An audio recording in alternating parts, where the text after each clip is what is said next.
Hello, my name is Michelle, and today I want to talk about what happens when you decide to go gray rock with a narcissist. And this could be a narcissist that you are in a romantic relationship with. It could be a family member, a friend, or even a coworker. Okay, so oftentimes we learn information, we recognize that this person is toxic, we recognize that we need to disengage, but sometimes we don't take enough time to understand what happens when we do this. And the reason we need to take time to find out what's going to happen when you start putting these tools into place is so that you don't escalate the situation and you don't lose your grounding, right? You're starting to finally feel grounded in yourself, in your life. The last thing you want to do is lose that feeling. In this video, I want to give you 5 things that you can expect to happen when you go gray rock with a narcissist.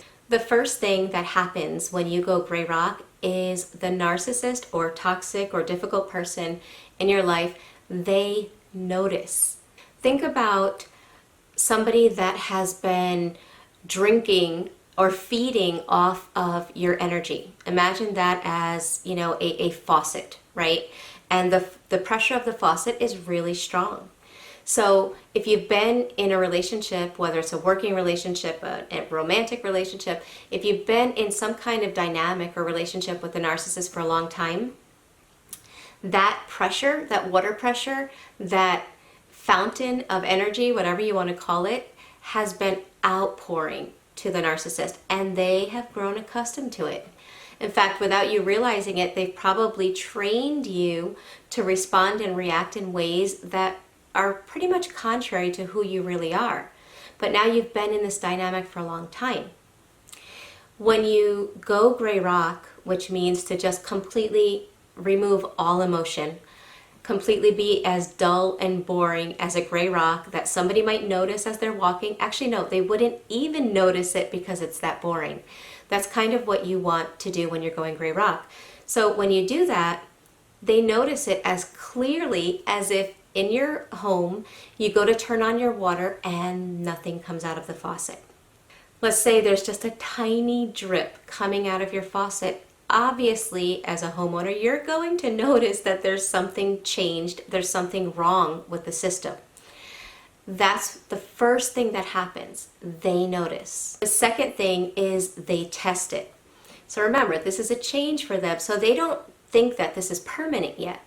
So what they do is they test it. If they notice that one topic that they brought up didn't create any kind of reaction in you, they'll start poking topic to topic. They'll start doing things differently, looking to see where they still have some kind of a control over you. So that's the second thing that happens, is they begin testing it. So expect them to change tactics, okay? So if they were doing things one way, they are going to try other ways to figure out what happened. Why is this faucet no longer outpouring supply for them?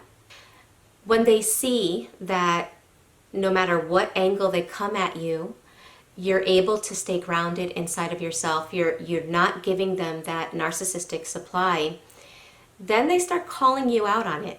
But they do it in a way that's very indirect. So if you start using tools that you've learned, such as observe, don't absorb, or one-sentence statements, they'll start saying something like, what is that psychobabble? Who taught you that? What are you, seeing a psychologist? What, do you have problems? In other words, they recognize that the dynamics have changed and they are trying to figure out why. We're going to get to what not to do in a few minutes, but just hang on for a second. We're still talking about the narcissist at the moment. So that's what they're going to start doing. They're going to start poking at, what are you doing different and why? The fourth thing that they do is they get really nasty. If they were nasty before, they're even more nasty, because think about it. If a person is starving or a person is dying of thirst, right? At those last moments when their life is on the line, it often brings out the worst in people. They can act like animals to do anything to find a way to keep themselves alive. So in a way, the narcissist is dying in the sense that they're not getting their supply. Their false image of themselves is not getting fed. So this is the hardest point when you're going gray rock, is when you reach this moment where everything gets really bad. The reason why it's the hardest point is because I think a lot of people, when they learn these tools, they think that the tools make everything better.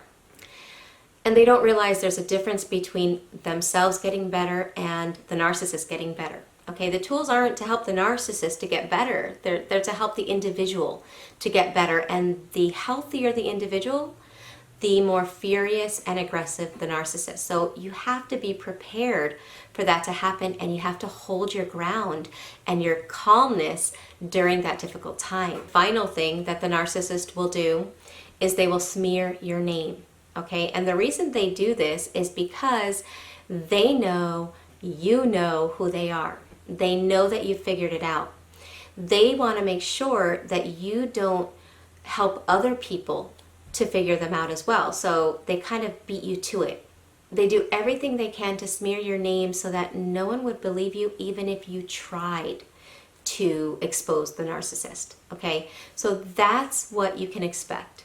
So I hope this information is helpful for anybody that is in this situation. And if you found my information helpful, please take a moment to hit the like button and leave a comment below.